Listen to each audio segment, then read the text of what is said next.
Good evening, fish tankers. The 5-gallon 20-litre pea puffer tank. It needs a bit of an overhaul because I'm not quite happy with it.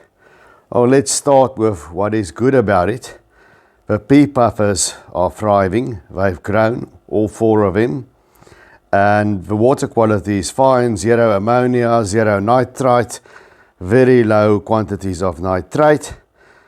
And you can also see the bulbitis. The submerged leaves are coming in nicely, which is good. But then we've got that unsightly brown diatom algae slash slime algae that you can see there on the driftwood. That just doesn't seem to go away. I have to act as a one-man cleaning crew and clean that up every week.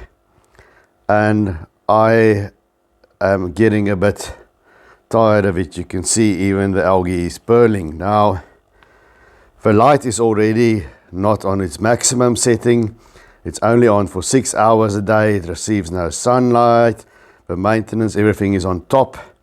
Now, I can't put in a cleanup crew in here because 2 Otto sinklers will clear this up, but pufferfish are not community fish. I've seen people keep pea puffers in large planted tanks with lots of hiding space, and then sometimes a community setup works out. But I don't want to risk it in a small tank such as this. So cleanup crew is out of a question. And then the other thing, this black diamond blasting sand. Now, let me know in the comment section, who of you have black diamond blasting sand in your aquarium? It's cheap, it looks great, but I've never had luck with it. The plants always struggle with it. You can see the crypts aren't doing well. The Vallisneria is doing okay, but only okay, very mediocre compared to the rest of my tanks.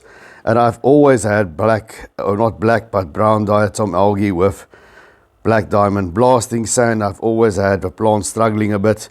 Now, you know I like deep dirted substrates, and this is not that. This is sort of your conventional way of fish keeping, of just an ordinary layer of sand and root tabs in it. But what have your experiences been with black diamond blasting sand? Nevertheless, we've got to find a solution to the algae other than cleaning this tank on an almost weekly basis, seeing that we can't have cleanup crew. I have 2 small nerite snails in here, but I also suspect they don't like moving on that diamond blasting sand. These pea puffers seem to show no interest in snails, unlike other puffers. And that's another thing that I find. How did you find that your snails react to the diamond blasting sand? But I'm going to solve this problem with a sort of a more unorthodox filtration way. And that is, I'm going to redo this tank with an anoxic filter by using a Plenum. Now you may ask, what in the world is a Plenum? Stick around and find out.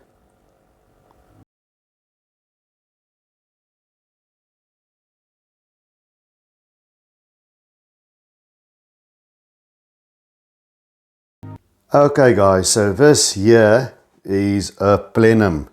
Now you will say that's just an under gravel filter. We knew that from the old days, and you would be right. But a Plenum refers to the space here underneath the under gravel filter between the bottom of the aquarium and the filter grid, that void of water in there. And a Plenum was, I think it was invented by a Frenchman called Joubert, if I pronounce it correctly.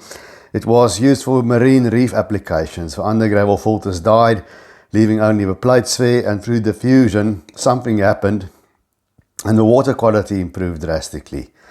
And then there's a guy on YouTube there, Dr. Kevin Novak, and he tweaked it a bit further, installing the small little uplift tube on the under gravel filter. And instead of moving the water fast, moving it very slowly. Usually with air-driven filters, I would tell you that you need to have a steady stream of bubbles. You shouldn't be able to counter bubbles. But here, you just slow it down to a steady trickle. You have to actually be able to counter bubbles. It just goes tick, tick, tick, tick, tick. So you move it very slowly, and on top of this under gravel filter plate, you put some clay cat litter. It's important that it's natural clay, no additives, no anti-clumping, things like that. This brand is called Special Kitty, and it's all natural clay cat litter, and it's got a certain molecular structure. Now, all the science, you can go to Kevin Novak's channel. I'm not going to go into that. So that goes on top of the plate, the bottom layer, and you need to add a source of iron, for which I'm going to use this Chem Fluoride Red, and I'm just going to top it all off by a combination of a fluoride red and my usual sand that I use for my usual deep substrates. You see, that's a brand. People keep asking me. It's there at Pet World, and it's more like a sand. It says gravel, but it's actually a coarse sand, about 1 millimeter grain size. So that is what we're going to do. The idea of a plenum is that the very slow movement of water through the substrate bed causes anoxic bacteria to grow underneath in the plenum. And that not only reduces nitrate, NO3, but it also eats phosphates, which I hope will eliminate that brown algae that I'm struggling with. So that's what we're going to try and do here. That is basically what a plenum entails. So we have some work to do today. So guys, if you've watched my channel before, we're going to break down this aquarium now and do a complete makeover. So we're going to get rid of a current substrate we have in here, the black blasting sand and some of our hardscape. And as you know, there's bacteria there. And what is the number one thing we need to preserve? Fish keeping is about water keeping. Keeping water quality is about taking care of your bugs. And that's your beneficial bacteria. And where do they mostly reside? It's of course in your filter. So we're going to do it over, but in order to avoid new tank syndrome, ammonia spikes that can harm my fish, we have to preserve that filter as it is.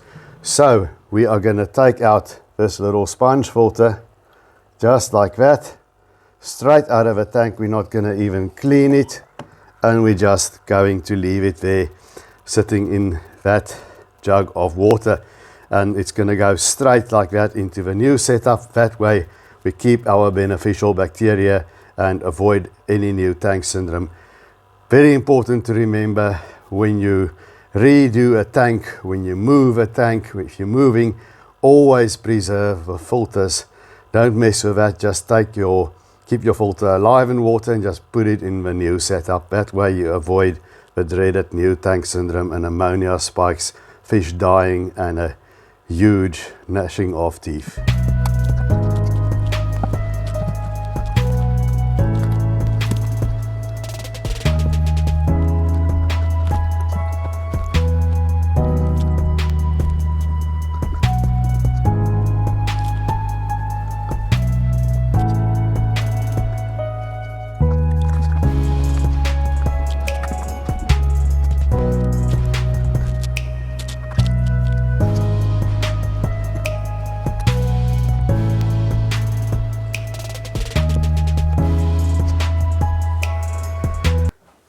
Okay guys, now I'm going to try and demonstrate how we're going to put this plenum in. Now that we've broken down the tank, I'm going to take this out quickly, and this is just some cheap biomedia, these beads that I'm going to put underneath the plate.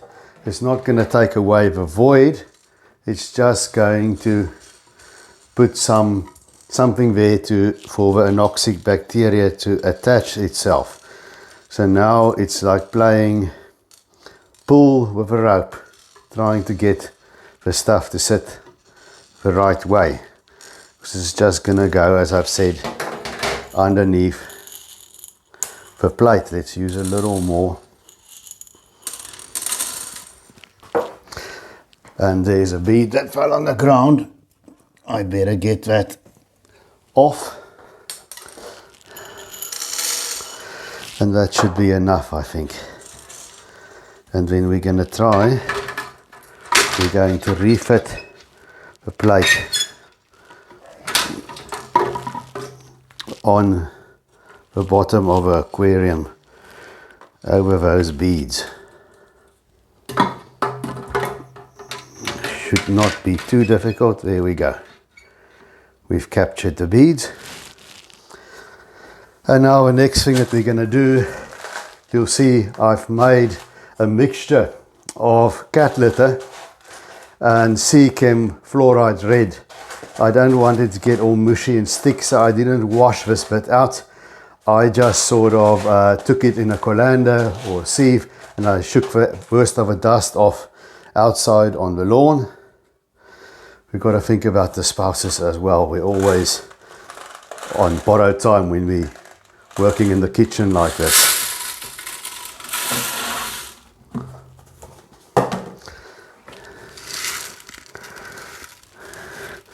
And I just want to spread this out on the plate like that.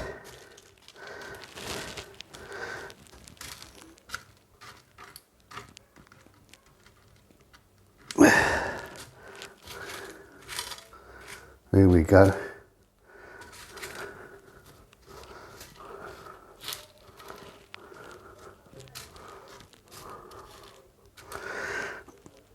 And that should be okay as far as the cat litter, which is basically clay. It's a hell of a thing to find that right litter, but I found it at Macro. I believe it's as game as well. Got to have that specific cat litter.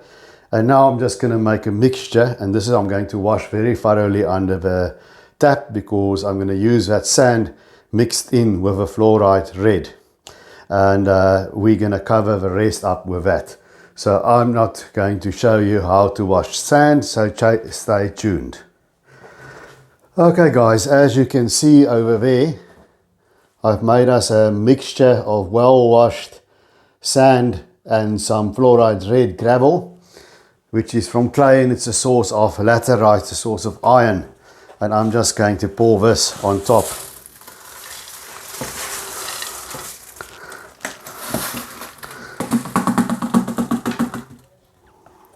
Let's see if this is enough. We can always mix more.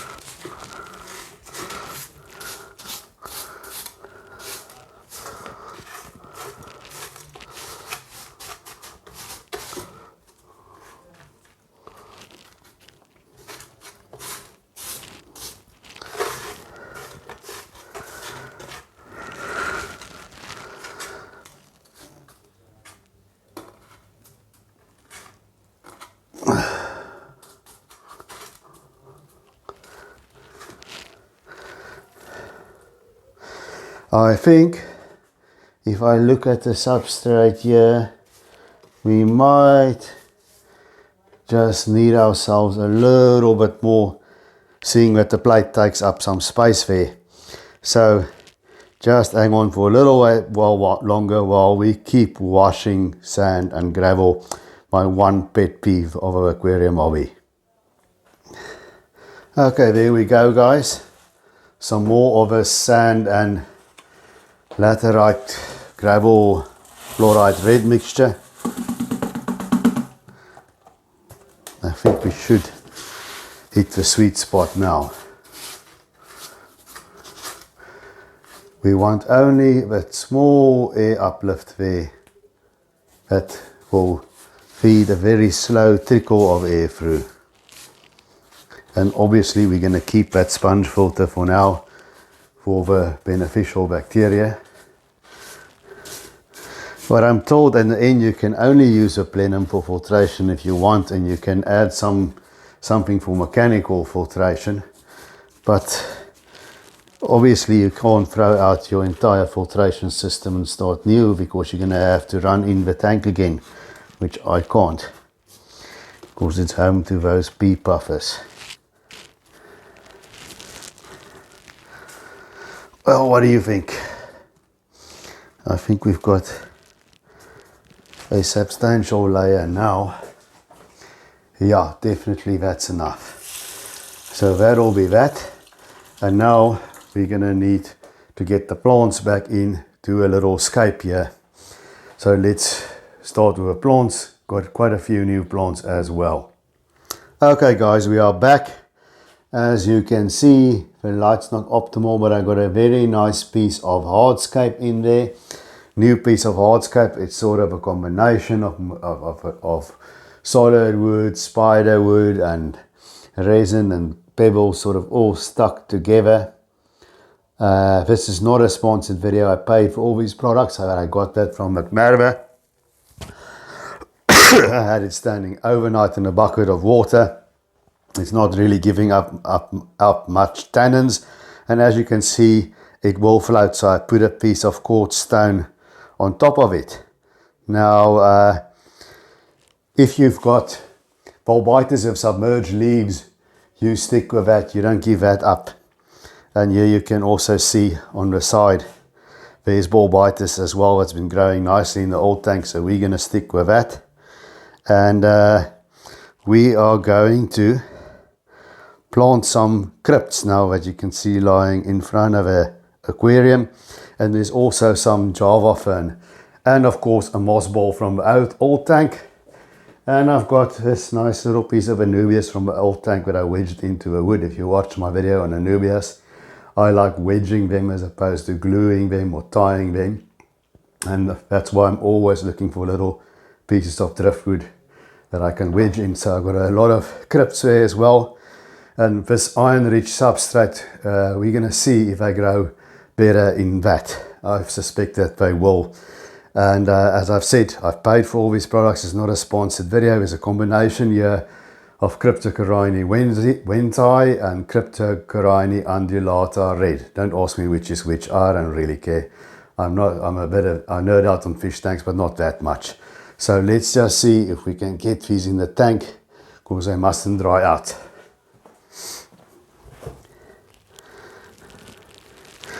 Now let me see, can I wedge the Java fern?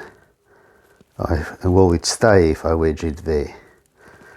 I am thinking it will. So we'll see. If it floats later, it's not the end of the world. We can fix a problem like that. Now I've arranged the crypts from tall to shorter, and I always find it much easier to just plant, you know, when everything, the gravel's obviously wet, but just stick them into the aquarium before you've got the water all over the place. I do find that easier. Tell me in the comment sections, do you like to plant with the water already in or halfway, or do you like to do it this way I'm doing it? I would be curious to know, but I prefer it this way, I have to say. I'm just going to take them all the way around there. I do have planting tongs or tweezers, but I don't feel like going upstairs now to go and fetch them. Let's hope they stick here for crypts and don't go up. I hope they won't.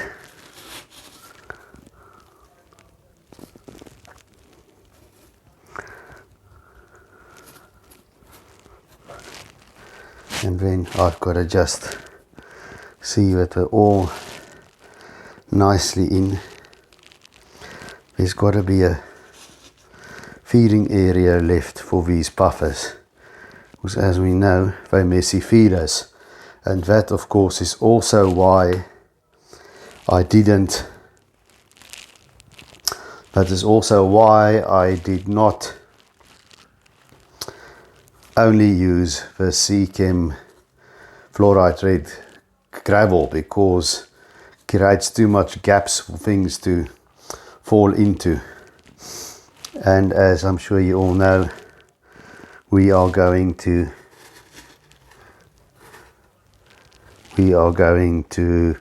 not gravel vac a planted tank.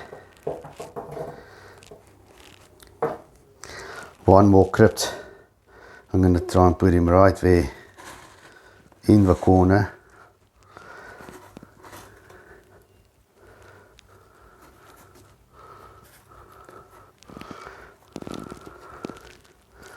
So we've got a whole crypt C going there.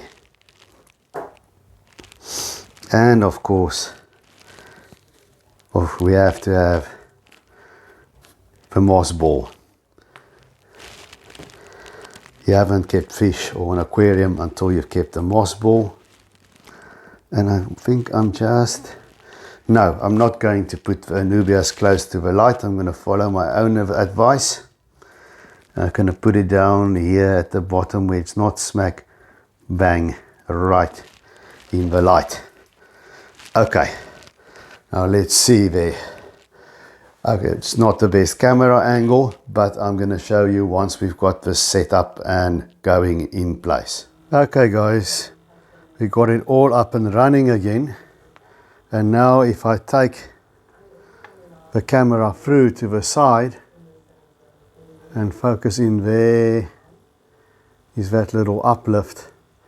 You can see the bubbles just coming through at a trickle. You literally must count them. And now it is making the water kind of murky. It's sort of giving off the fine clay of that cat litter. But I suppose one must just leave it and let it settle and things will even out.